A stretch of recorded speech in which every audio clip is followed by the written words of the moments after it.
Hello guys, how's it going? My name is Dal, and as somebody who's been playing WoW for a very long time now, one of my favorite parts about this game and this world is just the sheer number of classes that are available for a player to pick up from, and so much variety that is presented to everybody when it comes to some of the different playstyle options of each and individual one of the specs. It's one of my favorite parts about this title, and the fact that they are continuing to develop classes and are seeing even additional changes and even more spec playstyles heading into midnight has definitely been a lot to observe and take in all at once. And over the past expansion of War Within, we definitely saw a lot of classes, some becoming very popular to play, like Beastmaster Hunters and Retribution Paladins and maybe even Arcane Mages, while other classes weren't as popular. Maybe their gameplay was just way too specific and way too niche. Maybe they required like a lot of time and a lot of gear before you could play them super optimally, and they just never really, they weren't really bad, but they definitely were not beloved by everybody that plays the game all of the time. The Midnight as an expansion is looking to streamline so many of those unpopular quote-unquote class specs in the game, and actually wanted to highlight 5 DPS specs that are part of this underdog meta that are not nearly as popular right now in War Within, but are actually getting some of the best changes in Midnight, and we've seen a lot more players gravitate to this playstyle, so this is going to be the specs that have seen probably the biggest glow up heading into this next expansion.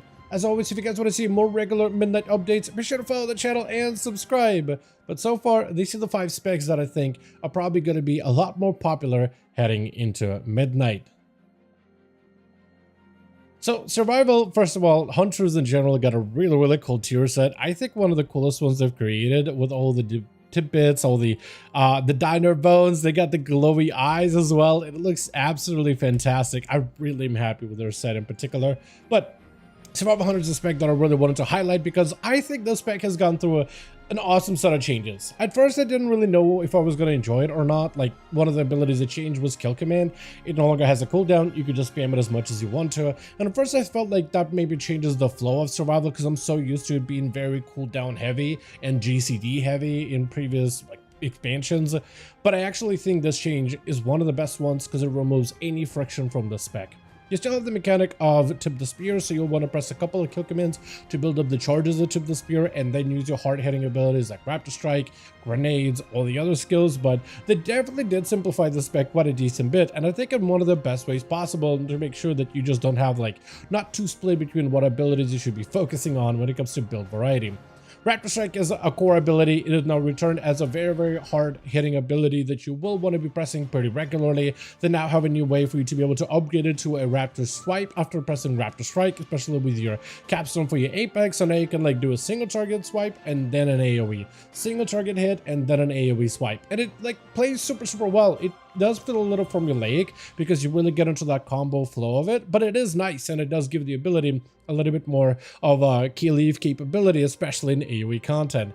Also, they really heavily leaned in onto the explosive side of Survival with all the grenades. They gave you a Flame Fang pitch. This does a ton of damage, leaves this beautiful look at fire on the ground. Grenades like Wildfire Bomb could be juiced up to an 11, which is bread and butter of the spec. And they also gave you a new button called Boomstick, which lets you bust out a shotgun and just start blasting away, doing a ton of burst damage, which is super satisfying. And I never really thought of like Hunter just firing off wildly with a shotgun. Yes, let's give it a Survival. It just didn't really feel like, it felt like a ranged ability more than anything, but I guess you would put a shotgun up close. And it actually works super well for Survival. It's incredibly fun to play into.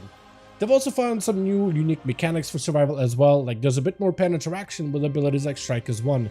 Consuming Tip the Spear provokes your pet to attack your target, dealing physical damage, and this can even cleave multiple targets. This becomes a lot more interesting when you play with Pack Leader, which focuses on that pet damage and kind of doubles down on that type of gameplay even further. They also have a lot of cool stuff like cooldown reduction talents like Wildfire Shells. Damaging more than one enemy with a Boomstick gives you Wildfire Bomb charges. Flame Fang Pitch can just give you cooldowns for Wildfire Bomb as well. And also with Lethal Calibration, Wildfire Bombs can give you Boomstick back quicker. So all of your abilities are on a fairly short cooldown. I mean, with a couple of points to Savage, your takedown could be a minute CD. Your Boomstick is about a 45-second CD. Your grenades are about 15 with haste that can be further reduced. And I think that's kind of cool. I love the cooldown reduction mechanics. The changes to the hero spec make the spec feel punchy, and right now maybe it's benefiting from like maybe being a little too overtuned over on the beta. It definitely does feel really good to press your buttons, and the damage feels really good. And that may change in the future, the damage side of things, but it doesn't change the fact that the spec does feel a little bit more cohesive and comprehensive to play. Like, it actually feels like all of your abilities and talents are finally working in tandem, instead of like all these different separate mechanics that kind of spin their own wheels on their own by themselves without necessarily working off of one another. It finally feels like survival feels kind of whole in Midnight. Now, another spec that I think has kind of fallen out of the popularity somewhat recently is Frostmage. We have seen Frostmages do fairly well in War Within, but they're kind of like up and down. It definitely feels like a lot of War Within has been mostly dominated by arcane mages with how popular the spec has been, and maybe even fire mages to some degree. For the Frost Mages, however, I thought their changes for Midnight were going to be the most jarring, as they're releasing access to some of the major big cooldowns, such as Icy Veins, for instance, and I felt like this change was going to really hurt the spec. However, after actually playing it, I think I've been proven wrong. It actually plays way better without having to play around big cooldowns that bog down a lot of your gameplay and give you very specific damage windows for you to play around with. Instead, a lot of your abilities play around a new mechanic of freezing. Some abilities grant you freezing stacks while others spend it, like Ice Lance, for example, or Combat Storm. And it's actually got a really nice flow. You build up stacks of freezing, and then you get to spend it, and then you get to build it back up, and then you get to spend it. And some of your talent builds are going to lean heavier into spending freezing and lances, but other builds are actually not going to lean as heavily into that playstyle and kind of use shatters and freezing stacks and spend them kind of like during downtime when there's no other abilities available. So it actually gives you a bit of more of like a better flow to it. Also, having Ray of Frost being your major core ability as like your burst ability, quote unquote, that grants you all these stacks of freezing and then also has all these other procs to follow up with, actually feels really good to play. Together with the Apex talent, it gains an additional charge and it deals even more damage, and you can further amp it up by giving it more raw single target output or give it a cleave capability, and that actually feels really good to play in dungeons right now. Like, it's not a long cooldown, you got 2 charges, so you really get to kind of weave in that burst every so often, which is super fun, and I feel like the spec actually plays better when you're playing around short form but very impactful cooldowns instead of like a really big burst window.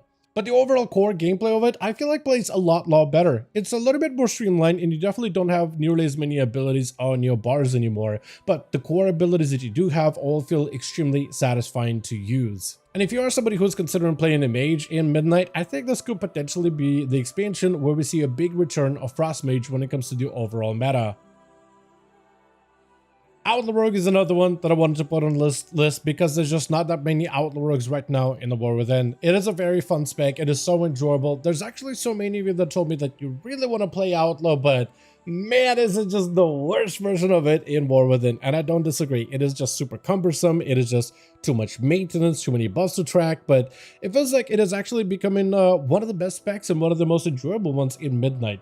I would say that the new version of Outlaw Midnight is very much closer to the Battle for Azeroth version of Outlaw, which was super approachable, definitely new player friendly. So if you played that version, this is more or less what it's going to be like. There's a pretty big focus on the ability between the eyes, especially since that gives you a damage amp window, so the more you press it and the more resets you get out of it with Asap Your Sleeve, the more damage output you can also do with it. The Apex talent is also really good with dispatches that can give you more uses of between the eyes, and it feels satisfying. Not only does the ability crit really hard and hit very hard generally, but it also grants you a pretty nice and fun burst window that is super out of this world. The ability of a Drone Rush can finally deal some real damage with Menacing Rush, so now you have actual burst window as Outlaw. You don't just do like passive constant damage, you actually have a burst window that you can apply at any time you want to. And all your buttons for Outlaw feel hit a lot harder. They've hit plenty hard, and now that you have like an actual burst window, it feels like those abilities during that burst actually feel super impactful. So it's no longer a passive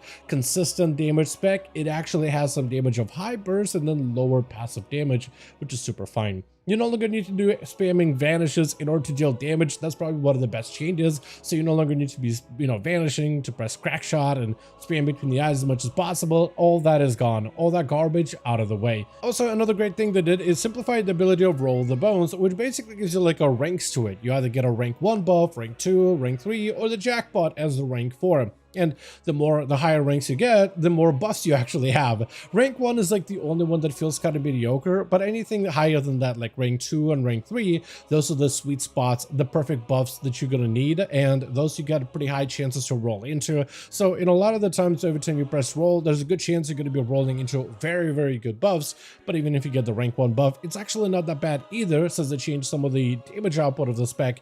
So even the base version of the buff is still a nice damage bonus.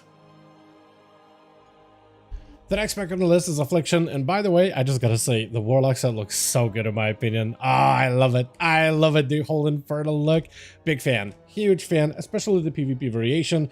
But I also thought that Affliction Warlock is, Warlocks in general, I thought, actually going through some awesome changes at Midnight. I always enjoyed how they have curses, and those curses can debuff enemies. And I always wanted for Blizzard to do something more with curses. So they found a way to do it, with either Blight of Weakness, which gives you like a more empowered version of Curse of Weakness that hits multiple targets in a 10-yard area, or you can go with a Blight of Tongues that basically hits an empowered version of Tongues in a 10-yard area. I think it's really cool. It's not the craziest utility that a Warlock, or I guess a class, can bring to dungeons, for instance, but I like it. But what I really like about Warlock is Affliction, and some of the changes that went to Affliction. I like the damage of dots, like particularly Agony, Corruption, UA is king right now. They removed Malefic Rapture out of the spec, an ability that really blighted this playstyle for some time. Basically, with Malefic Rapture, it didn't matter how hard your dots hit, and they hit for very little. Like every single individual dot hit for very little. I guess if you were to combine them all together in a damage meter, there were basically a good portion of your damage was dot damage, but it just didn't really feel as satisfying because at the top of your damage meters was always Malefic Rapture, which hit the target harder for every single dot you had on the target. So you would ramp up a bunch of dots, and then you would Malefic Rapture, and then you would wait until cooldowns to back up to do that again. And now it feels like they've kind of toned back on that completely, and a lot of your damage is actually of Agony right now, especially in dungeons, Corruption, or if you're playing with Wither, that also does a lot of damage. In single target Unstable Affliction, which now you can put up multiple versions of it, is back from Legion, so basic Affliction is back to its Legion roots. That also does quite a bit of damage. They changed the way Dark Harvest works, so now this is kind of like Malefic Rapture but light. It just deals immediate Shadow Flame damage to all enemies that are dotted with a little bit of this burst window, but it plays it a little bit differently. So that also feels pretty nice to play into. And since I said Affliction Warlock has gone back to their Legion roots, it also means that the Seed Spearman with Seed of Corruption is back in. And they made the Seed of Corruption playstyle even better. Seeds can now hit multiple targets at 50% effectiveness. Seeds also can deal even more damage to its priority targets, so it becomes actually pretty solid when it comes to just raw damage. You can reduce the cast and increase its damage, and you can also make it that Corruption Nightfall procs also can be used on Seed of Corruption, which is really awesome. So instead of using it on things like Shadowbolt or Drain Soul, you can just use it on more Seed AoE, and it's super satisfying to play into. Big fan of the new version of Affliction. I feel like this spec is definitely going to go through a decent bit of tuning, since now Blizzard is allowing them to really allow their dots to be majority of the raw gameplay and raw damage. But overall, it actually does feel pretty nice, and especially evokes that original bursty AoE heavy version of Affliction that we all remember from Legion. Now, another spec that also felt like plays really good, that also just does not always see a lot of play, especially when it comes to War Within in particular, is Shadow Priest, which I've been seeing a lot more over in the Midnight beta. And I guess it makes sense since Midnight is a very Void-themed expansion, so of course, a Void-themed class was going to get a lot of fun tools this time around. Now, by no means is Shadow Priest perfect, but I think there's a lot of cool things that they've done with it. One of the core things that I noticed with Shadow Priest is they're basically trying to change their direction in terms of some of their abilities and gameplay to be very Nazathian, very technically, very Shadow Priest voidy, very much leaning into the whole mechanics of the madness and insanity, and essentially they changed the ability of Devouring Plague into Shadow Word Madness to fit that aesthetic, which is basically just like a weaker version of the Devouring Plague, which, I mean, they both function the same in damage, but Devouring Plague used to actually heal you for a portion of the damage dealt, and they essentially just removed that as a mechanic. So I thought like maybe the revamp that Shadow Priest is getting, by the way, yet another revamp that Shadow Priest has gotten, how many expansions has been in a row, how many patches has been in a row when they get completely revamped again and again and again.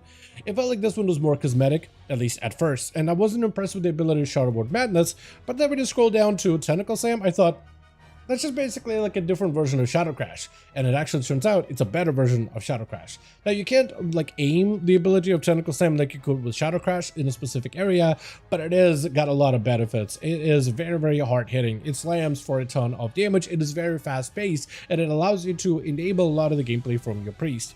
That being said, Tentacle Slam, I think definitely needs improvements. The fact that it only applies dots to 6 enemies is diabolical, and that needs to change ASAP. That is just way too much for me. It needs to apply to more targets. 8, 10, 12, that number just gotta go up, or even if they make it uncapped AoE dot damage, that'll be fine by me too. Wouldn't really matter to me whatsoever. Something needs to change, because it only hitting 6 targets without like too many great tools. I mean, you have Hunting Shadows, but there's not that many great tools for you to extend your active dots.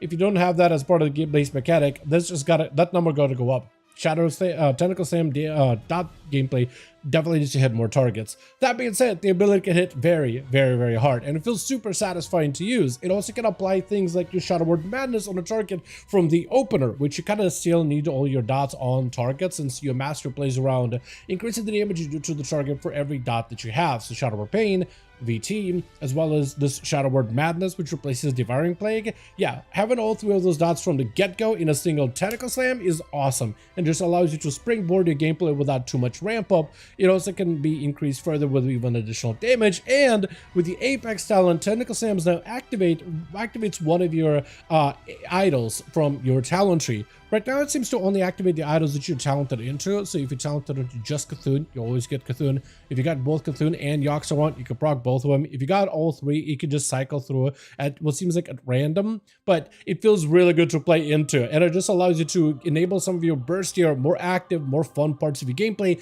immediately with a single Tentacle Slam. And I think it actually helps the core spec feel a lot better to play. Safe to say that Shadow Priest is still a work in progress. It definitely continues to need a little bit more tuning, bug fixes, and things like that. But I found the current version of Shadow Priest at least super engaging and very fun to play into. And it's definitely one of those specs that is now on my radar in terms of paying attention to all of their changes heading into the rest of Midnight Beta and into the release.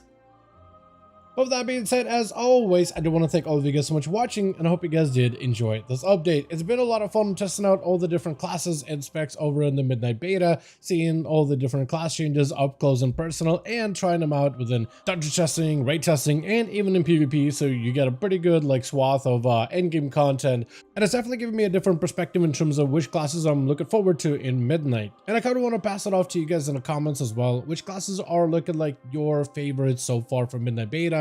Any class specs that you're interested in that look visually pleasing, or potentially you think some of the changes that are coming up in the beta for the release are something that you are excited for specifically. I would like to hear those thoughts in the comments down below. But with that being said, as always, be sure to follow our Discord community, especially if you want to keep up with all the Midnight changes. Let me know your thoughts in the comments, and as always, I'll see all of you guys in the next one.